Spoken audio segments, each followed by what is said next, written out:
This past Saturday was riddled with a lot of great boxing matches with 3 separate cards from 3 separate promoters on 3 separate networks, and we're going to talk about all of that. So right off the bat, we had a Matchroom card from across the pond, and it was a fantastic card at that. Nick Campbell started off with his debut and stopped Peter Froelich in 2 rounds. He overwhelmed him. Although Nick Campbell does look relatively unpolished, I'm sure there's a lot of room for him to grow. Proceeding that fight, Kash Farooq was able to beat Alexander Espinosa over 10 rounds in a unanimous decision and was able to obtain the WBC International Silver Bantamweight title. There were moments where he was a bit blotchy, his defense was a bit leaky, and Espinosa was capitalizing off of that. Nevertheless, it was a close and good fight, and he was able to pull off that win. Hopefully he continued developing, and he has a lot in his arsenal, especially his body attacks. He looked phenomenal. In the next fight, Shannon Courtenay was able to defeat Ebony Bridges over 10 rounds via unanimous decision in a truly grueling fight. And although both fighters were riding in with a lot of hype because of the buildup of the fight, there was some true bad blood there. The fighters came through. A lot of people thought they won it because of the records. Both of them were really not that accomplished. Shannon slightly more so than Bridges, and they put on a very good performance. Bridges kept pushing forward, continued being aggressive throughout the entirety of the fight. Shannon was fighting off the back foot, was able to counter her all night pretty much, was able to hurt her at least 2 to 3 times in the fight, and Ebony was able to show some resistance and resilience, had a lot of heart, and pushed forward, finished the fight on her feet with a gruesome injury over one of her eyes, but she didn't do enough to get the decision. On the co-main event of the night, Savannah Marshall was able to stop Maria Lindberg in the 3rd round. Savannah Marshall was able to defend her WBO middleweight championship belt once again via knockout, and continues to prove that she's one of the heavier hitters in the female side of the sport. She did call out Clarissa Shields, so hopefully that fight does go down. I think it'd be a fantastic fight, and I'm definitely interested in them two showing up and showing out. On the main event of the card, Conor Benn impressed by stopping Samuel Vargas in just 1 round, something that nobody had done before, and Vargas has fought a lot of formidable opponents. He has fought the likes of Errol Spence Jr., Danny Garcia, Amir Khan, Virgil Ortiz Jr., and others, and none of them were able to stop him as fast as Conor Benn. At first I thought it might have been a premature stoppage until I watched the replay, and I noticed that once he got tagged and hit with an uppercut, his knees buckled and he pretty much was out on his feet. After watching it closely, I agreed with the stoppage. I think it was the proper thing to do. I don't think Vargas was going to be able to recover from that, and I'm glad the referee stopped the fight when he did. This improves Conor Benn's record to 18 wins and 12 knockouts. I'm truly excited to see where he heads off into and how he continues to develop. Hopefully he could fight Avanesian or Josh Kelly in his next fight. I know he called that Amir Khan, but it seems like Amir Khan is really not interested in that fight for whatever reason. Nevertheless, I feel like Conor Benn is slowly but surely reaching a peak and at a point where he's going to be ready for any world level type of competition. Now going back to the United States, out of Tulsa, Oklahoma, we had a pretty stacked card from Top Rank, and the fights were very entertaining. Sonny Conto at heavyweight was able to stop Waldo Cortes Acosta in just the 1st round. It was in a brutal fashion, and I'm definitely excited to see this young man continue to develop. Jeremiah Milton was able to stop Javon Daphne in just the 1st round as well. In the next fight, Duke Rugen was able to outbox Charles Clark over 6 rounds to a comfortable unanimous decision. Robson Conceição was able to stop Jesus Antonio Ahumada in 7 rounds. And although he does look impressive at times, his punches are way too loopy, way too wide, and I think that he's gonna end up getting clocked and clipped. He's got to tighten that up. In the very next fight, Albert Bell was able to garner a unanimous decision over 8 rounds against Manuel Rey Rojas. Trey Lippe was able to stop Jason Bergman in the 3rd round. This fight was just interesting to see. It's considered a TKO, and although Bergman was the one that was stunning Trey and hurting him and even dropped him, Bergman ended up rolling his ankle or whatnot, and he was unable to continue, and that's how Trey got his 17th stoppage in 17 fights. In the next fight, Jarrett, the real big baby Anderson, stopped Jeremiah Karpency. He got a 2nd round stoppage in a scheduled 8-round fight. Jarrett Anderson is definitely a prospect to keep an eye on. He has the charisma, he has the speed, he has the power, he has the entertainment value, and I think he's gonna go a long way.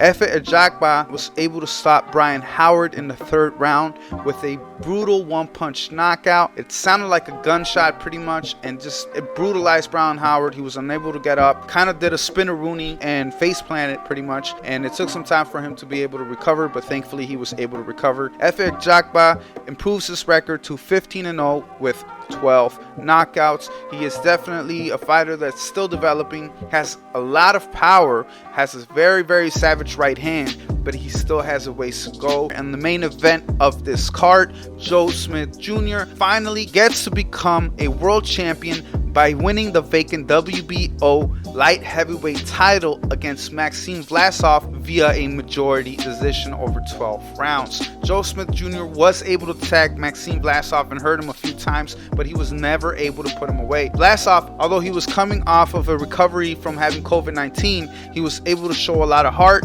endurance, and his awkwardness made it a very difficult night for Joe Smith Jr. And like I said before in many videos, there's always politics involved. I mean, one fighter's slightly younger, he's an American guy, he's a blue-collar hero, etc. The other one is a 34-year-old Russian. And I mean, it might sound a little wrong, but that's just the way things are. When one fight is this close, oftentimes the guy that's slightly more marketable is going to take that decision, and that's exactly what happened here. Finally, moving on to the PBC card on Showtime. Jerwin Ancajas was able to retain his IBF super flyweight title after dropping Jonathan Javier Rodriquez and earning himself a unanimous decision over 12 rounds. This fight provided a lot of fireworks, over 1,500 punches thrown between both fighters. Like I stated, Jonathan was dropped in one of the rounds. He was able to get back up. He was hurt 2 or 3 times during that same round and the following one, to the point where he was grimacing and it almost looked like he was going down. And he was able to maintain on his feet, was able to sustain all the power shots that Ancajas was throwing his way, and then he swapped it around, flipped everything over, and was able to take over the fight. And he won the 10th, 11th, and 12th round on all the judges' scorecards. And although Ancajas did do enough to win the fight, the judges' scorecards did not reflect that. I mean, some of the freaking judges gave